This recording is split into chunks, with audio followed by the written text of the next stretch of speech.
اب معلوم ہے رات کی تاریخی میں ایک بندہ سویا ہوا ہے، کچھ معلوم نہیں ہے، اچانک جب اس پر عذاب آتا ہے اس کا دماغ کام کرنا بند ہو جاتا ہے اور زیادہ وہ ہڑبڑاہٹ کی وجہ سے وہ ختم ہو جاتا ہے۔ تو اسی وجہ سے اللہ کے نبی نے کہا ہے کہ جب تم سو تو دعا پڑھ لیا کرو، اللہم باسمک واموت واحیا افامن اہل القرى ان یاتیہم باسنا ضحی وهم ینامون۔ اور دوسرا عذاب جو اللہ رب العالمین بھیجتا ہے کہ جب کوئی انسان کھیلتا ہے تو کھیل کے اندر اس کو شعور نہیں رہتا ہے، وہ کھیل کے اندر اس کا پورا فوکس رہتا ہے، تو اللہ رب العالمین کہہ رہا ہے کہ جب کھیل کا وقت ہوتا ہے تو اس وقت بھی میرا عذاب آتا ہے۔ تو یہ غفلت کی وجہ سے اللہ رب العالمین فرما رہا ہے۔ اس کے بعد اللہ رب العالمین نے بڑے تفسیر کے ساتھ حضرت موسیٰ علیہ السلام کا واقعہ نقل کرتا ہے،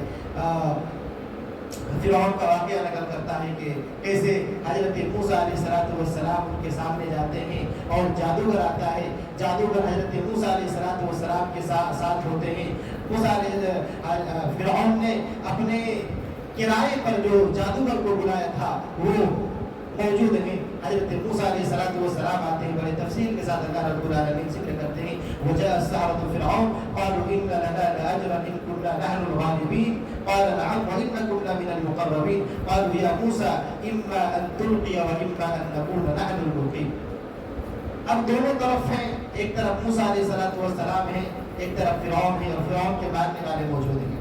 اب دونوں میں ٹکراؤ ہوگا، چیلنج ہوگا کہ دیکھیں موسیٰ علیہ السلام کا رب غالب آئے گا یا ہمارے جادوگر آئے گے۔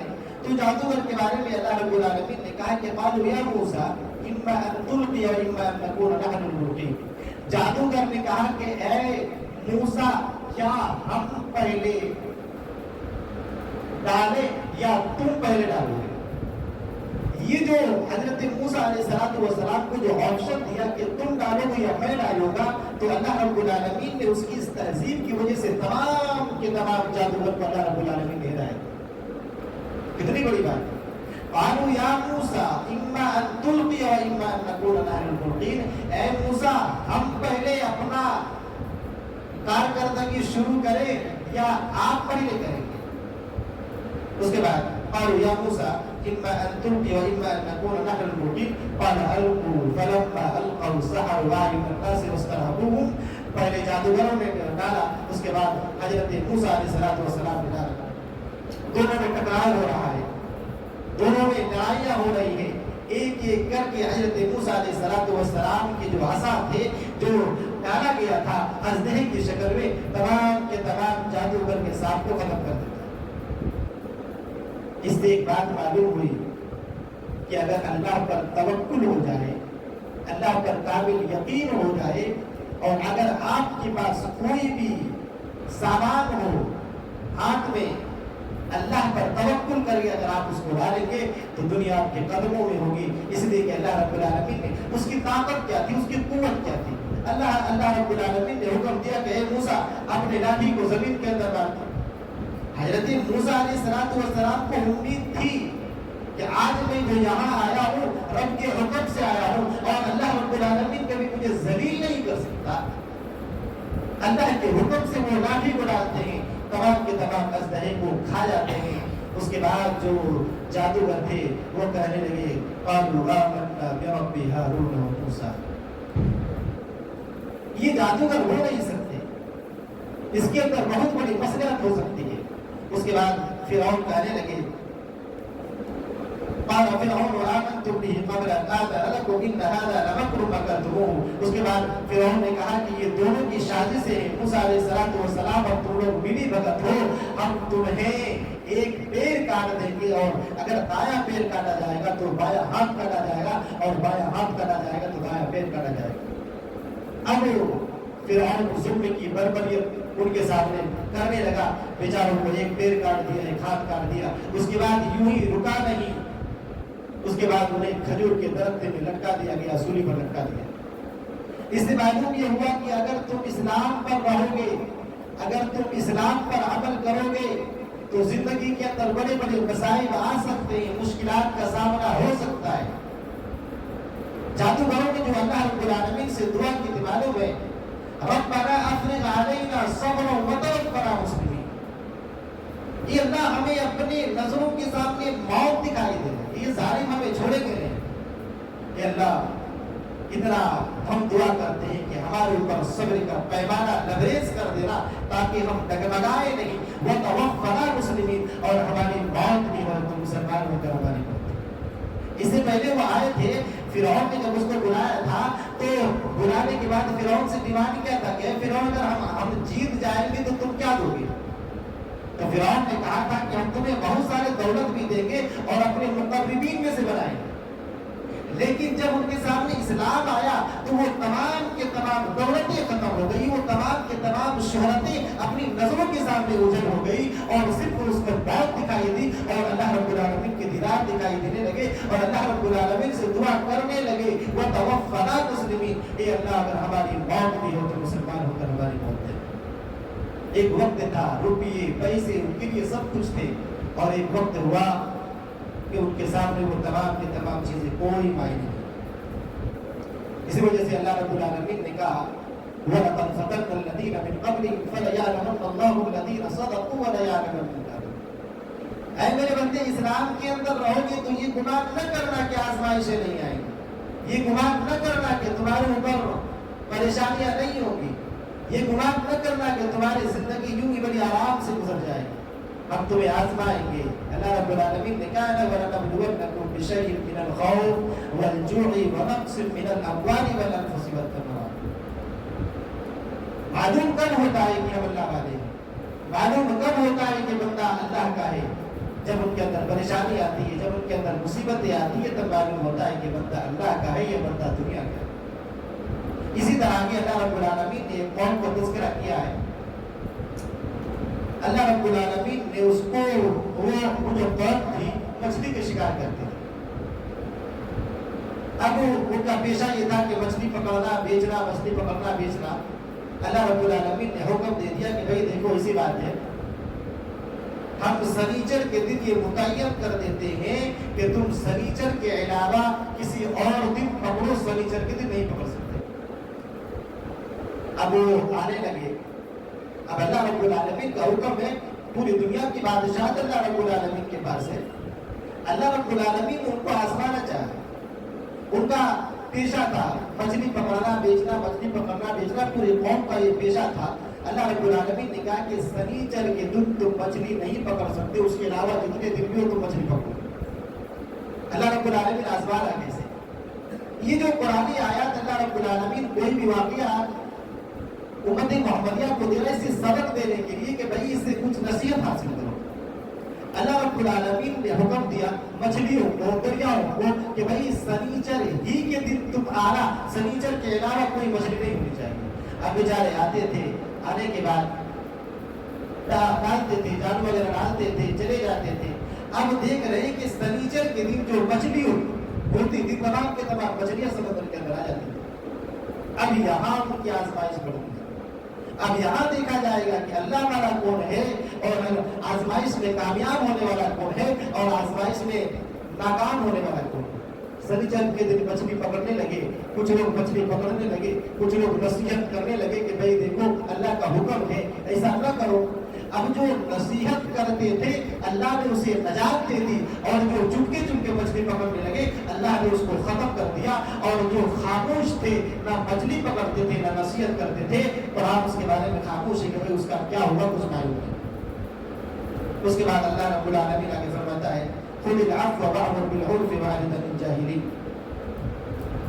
نبیوں کو جو حکم دیا گیا تھا سب سے پہلی چیز امر بالمعروف اور نہی عن المنکر. ہر مسلمان کے لیے ضروری ہے، ہر مسلمان کے لیے فرض ہے کہ بھائی امر بالمعروف نہی عن المنکر کا فریضہ تمہیں انجام دینی پڑے گی.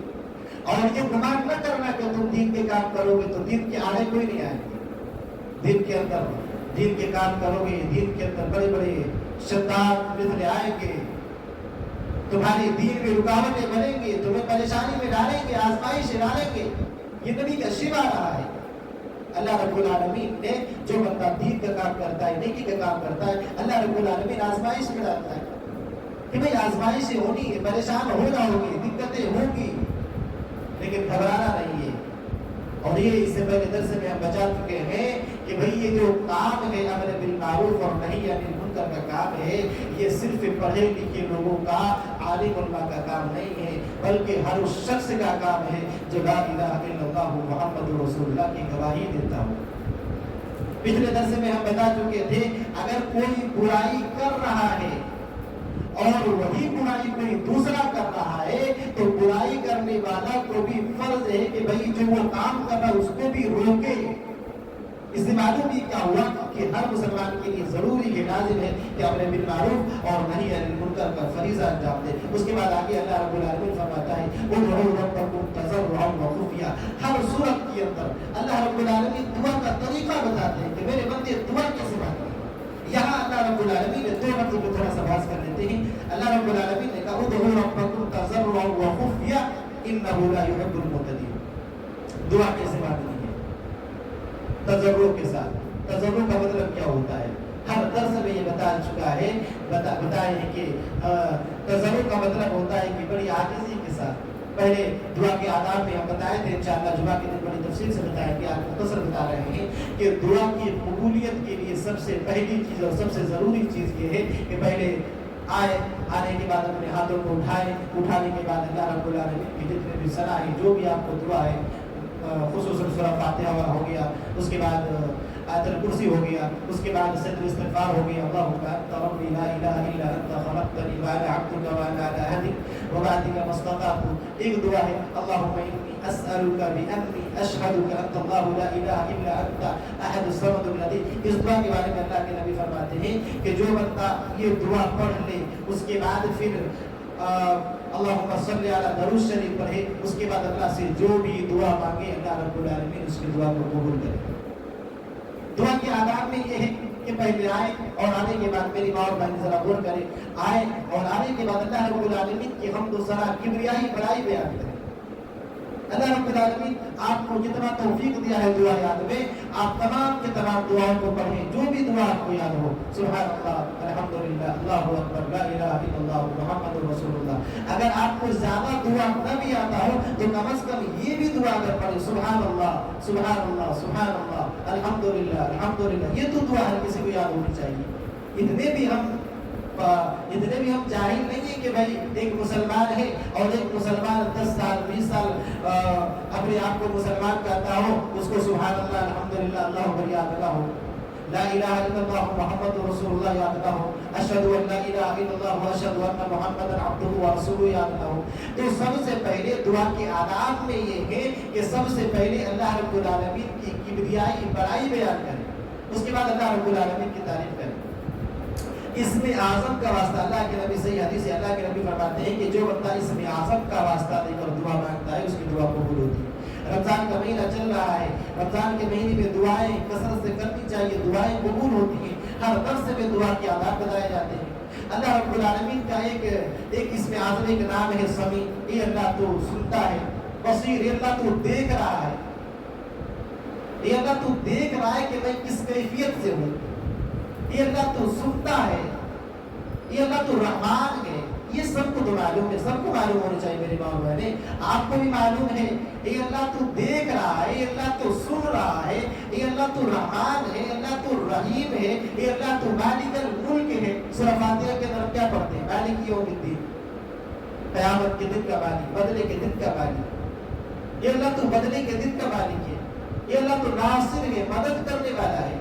یہ جو چیز ہے یہ اسم اعظم ہے، اور اسم اعظم کا واسطہ دے کر کوئی بھی بندہ دعا کرے تو وہ دعا قبول ہوتے ہیں۔ تو اللہ رب العالمین تضرعا و خفیہ کر کے یہ بتانا چاہتا ہے کہ میرے بندے عاجزی کے ساتھ، انکساری کے ساتھ میرے سامنے آئے کرو، تمہارے اندر اکڑ نہیں ہونی چاہیے، کاغر کھڑی کر کے مت آیا کرو میں اپنے رب سے لے کر رہوں گا، بلکہ جھک کے آیا کرو کہ اللہ تو بادشاہوں کا بادشاہ ہے، میری کیا اوقات، میری کیا حیثیت کی اللہ تیرے سامنے میری نگاہیں اٹھ جائے، یہ اللہ میری کوئی اوقات نہیں، اللہ میری کوئی حیثیت نہیں، یہ اللہ تو مالک الملک ہے، یہ اللہ تو حی ہے، قیوم ہے، یہ اللہ تو بادشاہوں کا بادشاہ ہے، یہ اللہ مجھے طریقہ نہیں معلوم کہ دعا کیسے مانگی جاتی ہے، یہ اللہ مجھے دعا کے آداب نہیں معلوم، یہ اللہ دل کی آواز سننے والا تو ہے، یہ اللہ دل کے فریاد سننے والا تو ہے. یہ دعا کا طریقہ ہے میرے بھائی دوستو. اس طرح کی دعائیں مانگے. اللہ رب العالمین فرشتوں سے کہتا ہے دیکھ میرے بندے تمام دنیا کو چھوڑ کر میرے دربار میں آ کر مجھ سے مانگ رہا ہے. فرشتے گواہ رہنا ان کے ہاتھ پیچھے گرنے سے پہلے میں ان کی مانگ کو پورا کروں. حضرت عمر فاروق رضی اللہ تعالیٰ عنہ بتاتے ہیں فرماتے ہیں کہ دعا کی قبول نہ ہو اس سے زیادہ خوشی اس بات پر ہوتی ہے کہ میں دعا اللہ رب العالمین سے مانگتا ہوں.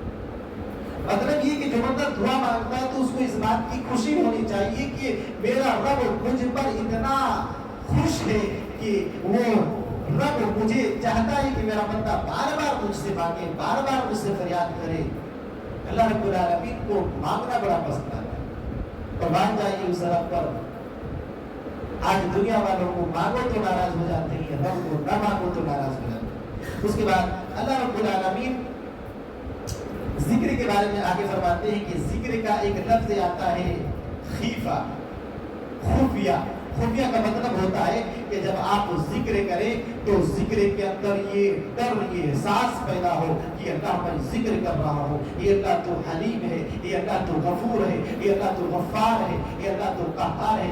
اگر ہم ذکر کر رہے ہیں اور اگر ہمارے احساس یہ نہیں کہ اللہ رب العالمین مالک الملک ہے تو ہمارے ذکر میں کوئی فائدہ نہیں. اسی وجہ سے علم کے آداب میں بتایا گیا ہے کہ علم حاصل کریں. کل کے درس میں جو ایک بات بتائی گئی تھی ان تعذبهم فإنهم عبادك وإن تغفر لهم, اللہ کے نبی ابن قیم اس کی تشریح کرتے ہیں کہ پورے رات پر تہجد کی نماز میں اللہ کے نبی جناب محمد رسول اللہ اس آیت کو پڑھتے رہے اور پوری رات پر تہجد کی نماز پڑھتے رہے اور اللہ سے یہ فریاد کرتے رہے کہ اللہ اگر تو چاہے تو میرے امتیوں کو بخش دے سکتا ہے, اگر تو چاہے تو عذاب دے دے, اور اگر تو چاہے تو میرے امتیوں کو بخش دے دے. تصور کیجئے ایک آیت کو پوری رات پر اللہ کے نبی جناب محمد رسول اللہ نے تہجد کی نماز میں گزارا.